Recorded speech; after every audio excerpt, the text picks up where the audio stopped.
Not all generalizations are necessarily bad.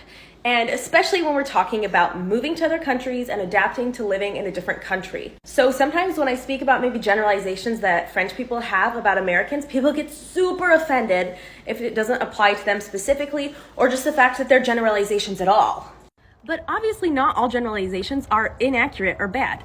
For example, if I told you, generally, it's badly viewed in the US if you cut in front of people in line, most Americans, but not all, would agree with me. And this is an important rule if you come from a country where it's totally fine to cut in front of other people in line. It's good to know that. It's good if someone tells you, hey, in the States, that's not really a thing. People will get angry if you do that.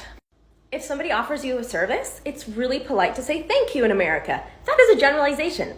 Some people would not care.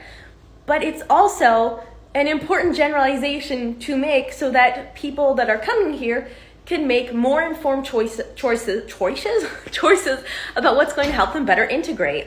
And this is why it's important to learn empathy and patience when it comes to people that are maybe moving to the US from abroad, because they've been told things. Some of them are stereotypes, some of them are untrue, some of them you're like, who told you that?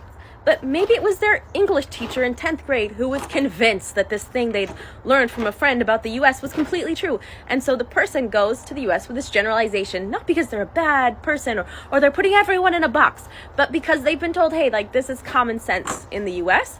And sometimes they're right, like the no pushing in line thing. So we need to be a little bit gentle in our approach if you hear foreigners having misconceptions about the US. And vice versa. If an American goes abroad, I totally believe that the more humane thing to do is to be gentle in helping them correct that perception. But then also, as a tourist, being very aware that some of the generalizations and stereotypes you might have read about online or heard about aren't necessarily true, and you might be corrected, and being open to being corrected. I think that's where a lot of the conflicts come.